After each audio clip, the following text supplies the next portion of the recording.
Assalamualaikum warahmatullahi wabarakatuh. Hai sahabat beriman, perkenalkan nama saya Sumilia. Saya dari Prodi Manajemen Haji dan Umroh. Di video ini saya akan membahas sedikit tentang Hijr Ismail. Pastinya sudah tidak asing lagi dong dengan Hijr Ismail, bukan? Ya, banyak orang yang ingin melakukan ibadah di tempat ini karena sama mulianya ketika melakukan ibadah di dalam Ka'bah. Adapun yang mengatakan dalam Hijr Ismail hukumnya sunnah seperti yang diriwayatkan oleh Aisyah, yaitu aku pernah minta kepada Rasulullah Shallallahu Alaihi Wasallam agar diberi izin masuk Ka'bah untuk sholat di dalamnya. Lalu dia membawaku ke Hijr Ismail dan bersabda, jika ingin sholat di dalam Ka'bah maka Hijr Ismail ini termasuk bagian Ka'bah. Oke. Apa itu Hijr Ismail? Hijr Ismail adalah sebuah tempat sebelah utara bangunan Ka'bah, berbentuk setengah lingkaran, dibangun oleh Nabi Ismail alaihissalam, yang termasuk bangunan suci umat Islam. Ka'bah sendiri secara keseluruhan dibangun oleh Nabi Ibrahim. Kemudian datanglah Nabi Ismail membantu bapaknya dengan membawa batu. Baik, setelah pemugaran yang dilakukan oleh kaum Quraisy itu terjadi sebelum Nabi Muhammad SAW diutus menjadi nabi. Saat peristiwa Fathu Mekah, Nabi SAW ditanya oleh Aisyah mengenai bentuk Ka'bah. Aisyah bercerita, aku bertanya kepada Nabi SAW tentang tembok Hijr. Apakah itu bagian dari Ka'bah?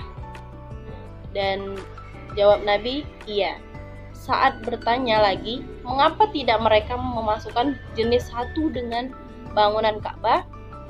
Jawab Nabi Shallallahu Alaihi Wasallam, masyarakatmu kekurangan dana. Dan kemudian Nabi Shallallahu Alaihi Wasallam menyampaikan keinginannya, andai bukan karena kaummu baru saja keluar dari masa jahiliyah, sehingga saya khawatir jika mereka menolak, saya akan menggabungkan tembok setengah lingkaran itu jadi satu dengan Ka'bah dan pintunya saya buat di bawah sama dengan tanah. Hadis riwayat Bukhari dan Muslim.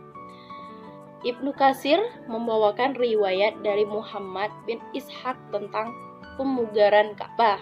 Ketika Nabi Shallallahu Alaihi Wasallam berusia 35 tahun, terjadi banjir sehingga bangunan Ka'bah rusak, tinggal puing-puing dan sisa-sisa tembok. Akhirnya orang Quraisy berencana untuk merenovasi Ka'bah. Mereka siapkan bahan, peralatan termasuk tenaga dan tukang. Sebelum renovasi Ka'bah dilakukan dan tokoh Quraisy dari Bani Maksum yaitu Abu Wahab bin Abid bin Imran. Ia memperingatkan kaum Quraisy untuk menggunakan hanya uang halal untuk pemugaran Ka'bah tersebut.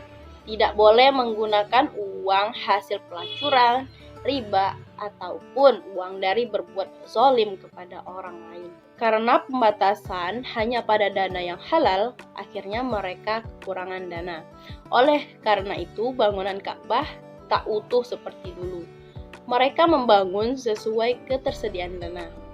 Dan sebagian sisanya ditaruh luar hanya diberi tanda tembok setinggi pundak untuk pembatasan agar tidak dilewati orang yang tawaf yang kita kenal dengan Hijr Ismail. Jadi Hijr Ismail itu masih bagian dari Ka'bah. Dan semenjak dipisahkan dari Ka'bah, Hijr Ismail sudah mengalami pemugaran beberapa kali. Pada tahun 104 Hijriyah, Abu Ja'far Al-Mansur merupakan Khalifah bin Abbasiyah melakukan perbaikan pertama dengan memasang mamer di pilarnya. Tinggi dinding Hijr Ismail mencapai 1,32 meter, kira-kira 1,5 meter. Jarak antara dua pintu Hijr mencapai 8,77 meter. Jarak antara dinding Hijr dan dinding Ka'bah kira-kira 8,5 meter dan panjang lingkaran dindingnya 21,5 meter. Baik, berikutnya kita akan membahas tentang keistimewaan Hijr Ismail tersebut. Keistimewaan lain yang dimiliki oleh Hijr Ismail adalah disebut Nabi sebagai salah satu tempat mustajab untuk berdoa. Dalam kitab Kiri Abil Baitil Haram dikisahkan pada suatu hari ketika Nabi Ismail menyampaikan keluhan kepada Allah Subhanahu wa taala tentang panasnya lembah Mekah, lalu Allah menurunkan wahyu kepada Ismail alaihissalam.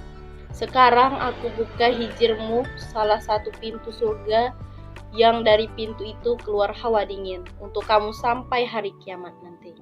Orang-orang mengatakan bahwa itu adalah hasil permanen yang dapat dirasakan orang-orang tertentu yang dipilih. Jadi, tidak ragu lagi kan akan keutamaan dan keistimewaan Hijr Ismail? Nah, beberapa keutamaan dan keistimewaannya dirangkum yaitu: pertama, Hijr Ismail merupakan bagian dari Ka'bah. Siapa saja yang sholat di dalamnya sama dengan sholat di dalam Ka'bah. Dan kedua, tidak sah tawaf seseorang kecuali sekaligus mengitari seluruh Hijr Ismail. Yang ketiga, salah satu pintu surga yang mengeluarkan hawa dingin sampai hari kiamat nanti. Siapa saja yang beruntung, ia akan merasakan angin surga sewaktu bertawaf melintasi Hijr Ismail. Dan yang keempat adalah pintu masuk ke Hijr Ismail, malaikat yang selalu mendoakan ampunan dan kebaikan bagi siapa saja melakukan sholat sunnah mutlak di dalamnya. Beberapa keistimewaan yang dimiliki Hijr Ismail menjadikan incaran bagi jemaah untuk beribadah di dalamnya. Namun tak semua orang memiliki kesempatan itu dan hanya orang-orang tertentu yang bisa masuk dan beribadah di dalamnya. Ada sedikit sebuah cerita singkat yaitu tentang petugas kebersihan di Masjidil Haram. Seorang petugas kebersihan Masjidil Haram. Hal itu terlihat dalam suatu unggahan di Twitter dengan nama _subscribe. Dalam akun tersebut diceritakan bahwa petugas kebersihan itu berasal dari Pakistan. Ia terpilih sebagai petugas kebersihan paling rajin pada bulan itu. Sebenarnya hadiah yang harus didapatkan adalah uang, tapi dia menolaknya. Ia hanya ingin beribadah di Hijr Ismail sebagai orang yang terpilih menjadi petugas kebersihan terrajin bulan itu. Pria Pakistan tersebut sebenarnya akan mendapatkan 3.000 sampai 5.000 dolar, dirupiahkan kira-kira 42 juta rupiah sampai 70 juta rupiah. Namun ia menolaknya dan lebih memilih sholat di Hijr Ismail, dan ia lebih memilih mengutamakan ibadah daripada mendapatkan uang puluhan juta. Dan ia pun diberikan kesempatan tersebut. Masya Allah, sungguh beruntung ya bisa beribadah di Hijr Ismail. Bertugas kebersihan Ka'bah dan Masjidil Haram bukanlah suatu hal yang mudah ya. Dan mengingat banyaknya orang yang terus berdatangan ke sana dan luasnya Masjidil Haram, namun pria Pakistan yang tadi bisa sholat di Hijr Ismail tersebut dan berusaha bekerja keras sehingga ia dapat predikat petugas kebersihan terrajin. Oke, sekilas itu saja sebuah cerita singkat.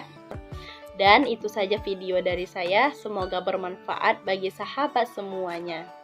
Mohon maaf bila ada salah kata. Wabillahi taufik wal hidayah. Wassalamualaikum warahmatullahi wabarakatuh.